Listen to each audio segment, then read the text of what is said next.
Speaking of embarrassed, Bucky Brooks wrote an article. Another embarrassing about article? Kyle Shanahan, who's been embarrassed in some Super Bowls. Rob G, give us the summary. Bucky Brooks, friend of the show, Rob. I don't care what you say. We love Bucky Brooks. No. I don't know about Rob. They get into an argument every time Bucky's on the show. And it's always a one-sided argument. Bucky's like happy to be on. He's like, "What's up, Chris and Rob?" Bucky, you know I got a bone to pick with you. Right. Before he even says anything. Well, he only has Bucky on when Bucky's wrong and Rob's right. we've had epic battles. You have. We have had. Shout out to Bucky. He's a good sport about it because he'll keep coming on no matter how many times. How many times, right? But he posted his annual NFL.com column listing the people with the most at stake in the upcoming Super Bowl, 10-1. And the one at the top of the list was not Patrick Mahomes, not Brock Purdy, not Travis Kelce. It was Kyle Shanahan. And his reasoning was, quote, "There is no disputing Shanahan's offensive wizardry, but the ultra-creative play designing, play calling lacks the hardware to validate his overall coaching greatness. He has failed to close out Super Bowl chances in the past. See the Falcons' infamous meltdown and the Niners' blown lead in the fourth quarter. And the lack of ultimate success leads to questions about his ability to finish off foes in marquee games. Shanahan needs a Super Bowl win to cement his status as a truly elite coach." Rob, it's hard to disagree with what Bucky's saying. Finally, Bucky wrote a good column. Finally. Yes, I'm with you, Chris. And we've talked about Kyle Shanahan, and I think Bucky left out. What was the other game they had the meltdown in? There's another game in the fourth when he was quarter. the OC with Atlanta. Right, but there's 28-3. Well, the Super Bowl. You talking about the Super Bowl in 2020? Yeah, he has three of them. There's like with the last. Garoppolo and what is the other playoff game I'm missing? The other one was last year against the Eagles, but because there was no quarterback, I don't think people right. really You can't holding blame him for that. Yeah, but they were outscored, like, you know what I mean? Yeah, Like, it was like. But I mean, he had literally had no quarterback. But I can't blame him. He has to win. Period. The pressure should be on him.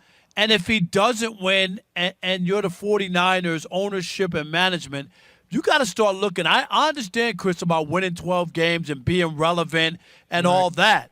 But there comes a time when if you can get a guy to get the job finished, because you just can't say, oh, well, we'll get it next year. At some point, teams change, players move on. You know what I mean? People catch up to your schemes and what you're doing. Like, a lot of stuff can change, and then your window's closed. So I do believe he's under the most pressure. I think Bucky's spot on. Yeah, when you think of the people, I hadn't really thought about it, and when I saw Bucky's article, it was a little jarring at first, right? But then when you really think about it, I mean, Andy Reid is a made man. He's got his 2 Super Bowls. We don't expect. I mean, depending if he keeps coaching Mahomes, maybe we'll get near Belichick. But the bottom line is Andy Reid is fine even if he loses. Go ahead, Rob. I do want to say, Chris, because I remember I said it was 3 games. And it was the NFC Championship game against the Rams. They were up by 10 in the fourth quarter, and they lost 20-17. That was the other game. They didn't score. That was when Jaquaski Tart dropped the interception. Right, but they didn't score in the fourth quarter. And that was the other meltdown that they had. They had that game. If he would have intercepted that pass, I'm telling you, they would have been in the Super Bowl. No doubt. So when you think, but you think of the other participants, Andy Reid's fine. Mahomes got 2 already. He's only in his 6th year as a starter. Nobody's going to kill Mahomes. I mean, I guess you could say, does it at least temporarily put a hold on his chase of Montana and Brady? I sure. think so if he loses. You know what I mean? Yeah, it puts it on hold. I mean, I don't think anybody's going to say he can't be the GOAT. But, yeah, it certainly puts it on hold for a little while. Purdy, I mean, Rob, to me, the only pressure on Purdy is if he goes out there and is horrible. Like if he played against the Ravens. Yep. If he has that type of game, now it's like, okay, you don't know what's going to happen. But if he just plays okay or he's not great, but he's not horrible, I mean, I think he's going to be fine.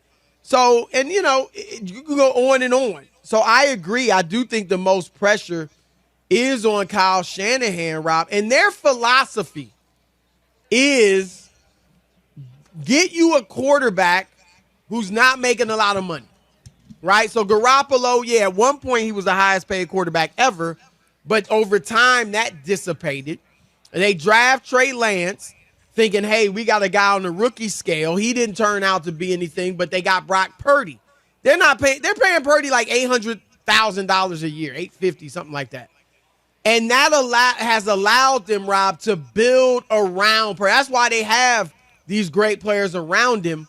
And if they don't win this Super Bowl, Rob, you will have to not only question Shanahan being able to get it done, but that philosophy, right? It's like everybody else is like, get the quarterback. Even if you have to pay him, get the quarterback. And as Ephraim said, I believe it was, if you look back at the recent Super Bowl winners, Mahomes, Brady, Stafford, they were top of the line quarterbacks making a lot of money.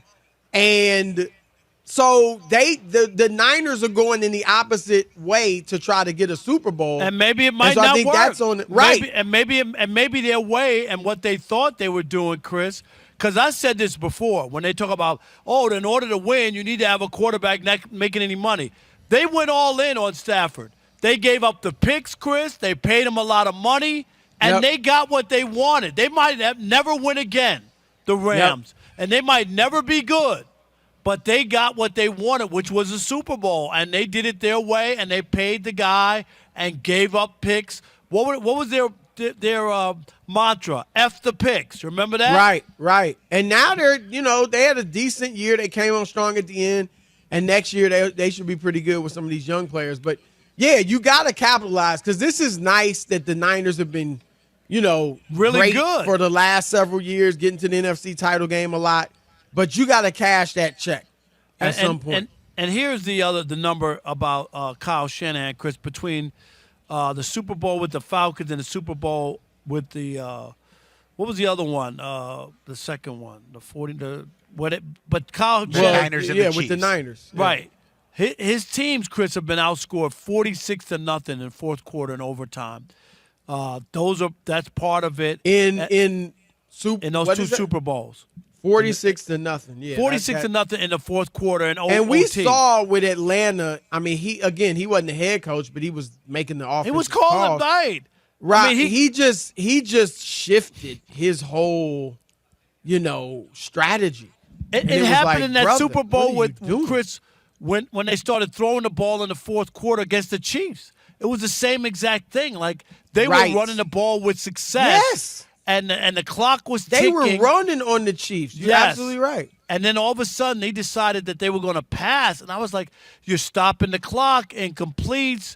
You're giving Patrick Mahomes time. You want to eat up every second. And if you go back and watch that collapse against the Patriots, they were taking snaps with time on the clock. Right. All of that. And that, as smart as he is offensively, that does speak to like a choking. Yes. You know what I mean? Or getting tight.